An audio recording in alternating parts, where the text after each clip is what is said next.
Please wake up. This is Snowman in the Morning. Oh, yeah! Good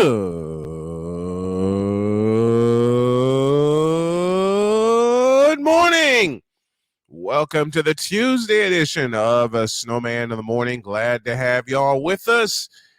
And we're going to be all over the place today.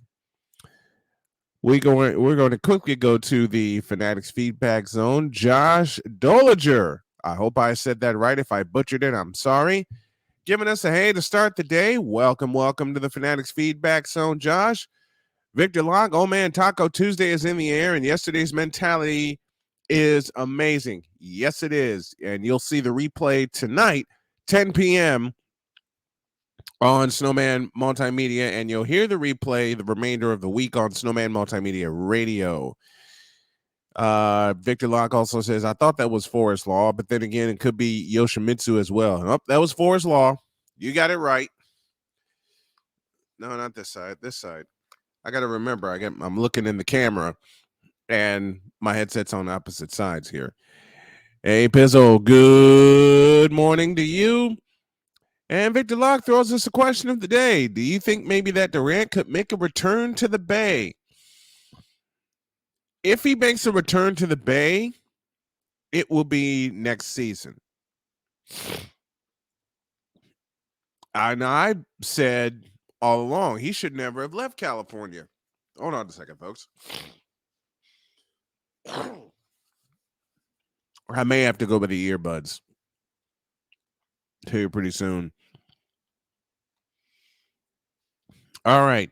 So we've been in the feedback zone. Let's take care of business and go to the whip around, also presented by Fanatics.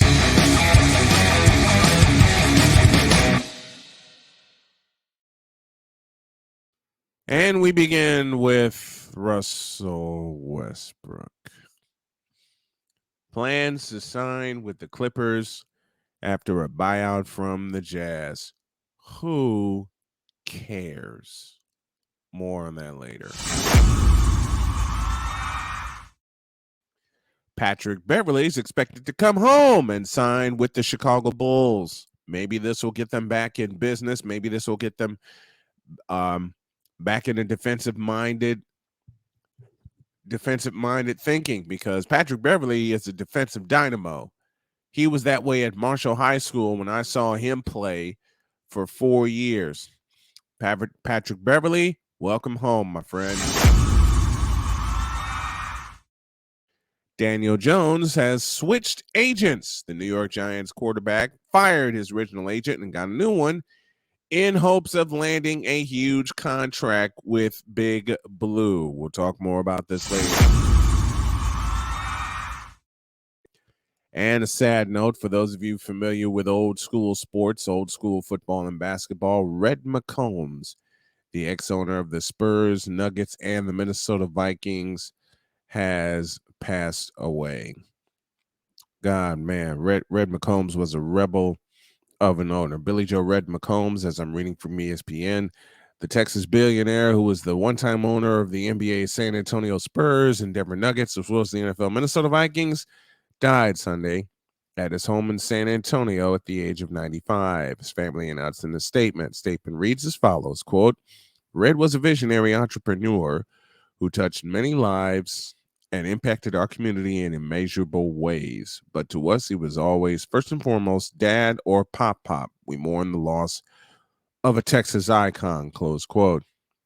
He bought the ABA's Dallas Chaparrals and relocated the team, henceforth known as the Spurs, to San Antonio for the 1973-1974 season. McCombs was instrumental in getting the Spurs into the NBA as part of the ABA-NBA merger in 1976. After the team rose to prominence with superstar George the Iceman Gervin, McCombs sold his share of the Spurs in 1982 to buy the Nuggets, whom he then sold in 1985 to rebuy his share of the Spurs in 86.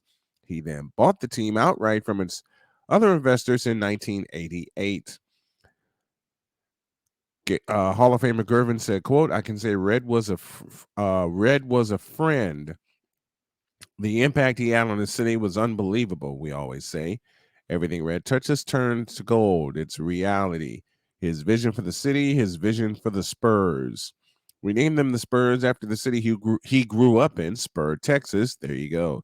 So that tells you a lot about his influence on the Spurs. He again sold the Spurs in 1993. NBA Commissioner Adam Silver called McCombs, quote, a driving force in creating the modern NBA. Again, Red McCombs has passed away at the age of 95. Rest in power, Red McCombs. That's our whip around for today. I said that's our whip around for today.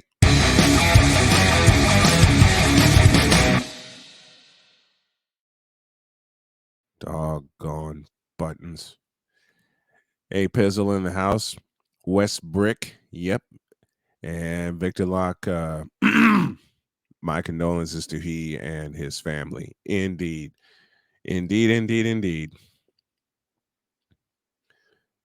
Now, this Westbrook thing, where he's going to play and sign with the Los Angeles Clippers. You know,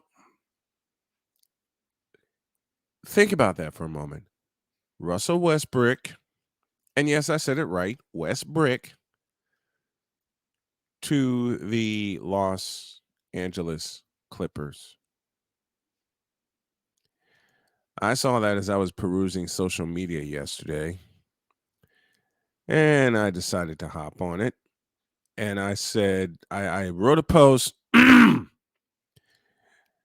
my Facebook timeline, and I got to stop this mess, that read, quote, Dear Los Angeles Clippers, please don't sign Russell Westbrook. Avoid the mistake that the Lakers made. Close quote. Oh, brother. Oh, brother. The responses that I got. Ay, caramba. The responses that I got. I'm going to read a few of them to you. And there's another thing that I need to. There are 18 comments under this post. Jeff Perini leads off and says, I thought it was official, and this is like most likely a bench move. I hope he does well and burns the Lakers. Yeah. Sharif Ahmed, who I'll have later on today, said it's going to happen. And I said, I know. Remy Yates, my good buddy, the Clippers weren't going anywhere anyways. Too many 6'7" guys that have a real team. Damn, drop the mic on that. Philip Robinson, my good buddy from high school. Westbrook's role off the bench was working extremely well. That's not even disputed. I'll dispute it.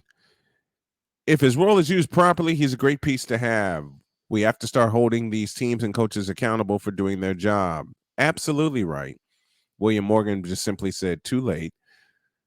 Kendra Green says, it's a difference. The Clippers don't have another ball-dominant point guard. PG and Kawhi play off the ball. I'll talk about that at a later time. And my buddy Cole Johnson, dear LA Clippers, please sign Russell Westbrook. I need to see 2 train wrecks in Los Angeles. Sincerely, Cole Sports with a Z.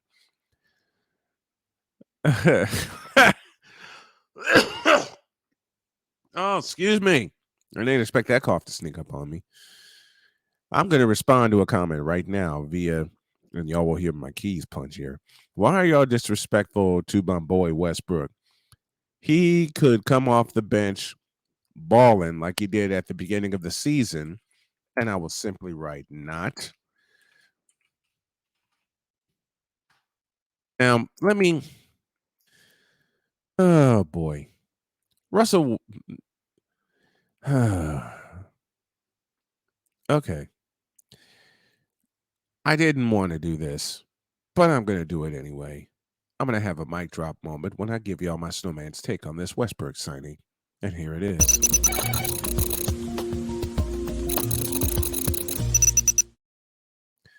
Russell Westbrook, you suck. You blow. You're an average basketball player at best. You signing with the Clippers doesn't mean a damn thing to the scope of the NBA or nor the scope of the team. Period. You suck. You hear me? Take your ball and go home. No one needs you. No one wants you. Apparently the Clippers do for some god-awful reason. You and James Harden and Ben Simmons and LeBron all need to just walk away from the NBA because you've ruined the game. You've ruined the sport. You've ruined the product. Oh, did I say that aloud? Let me say it again. You, Russell Westbrook, along with Ben Simmons, James Harden, LeBron James, and a few others, have ruined the product. Ruined it. Ruined it. Ruined it. You understand? You blew it up.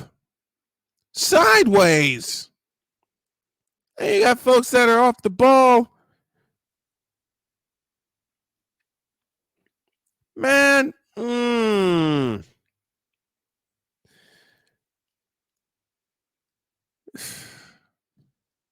Listen. Russell Westbrook hasn't been anything since 2012. He didn't do much in 2016 to help the Oklahoma City Thunder close out the Golden State Warriors when they had a 3-1 lead. He didn't do much in Houston. He damn sure didn't do much with the Washington Bullets. And that's that. I can't do it. We'll do it live. Do it live! I'll write it and we'll do it live! Mister, will you please wake up? All right, I'm up. So is Cole Johnson and the rest of the crew. This is Snowman in the Morning, weekdays at 8 a.m. Eastern on your favorite video and audio networks. I can't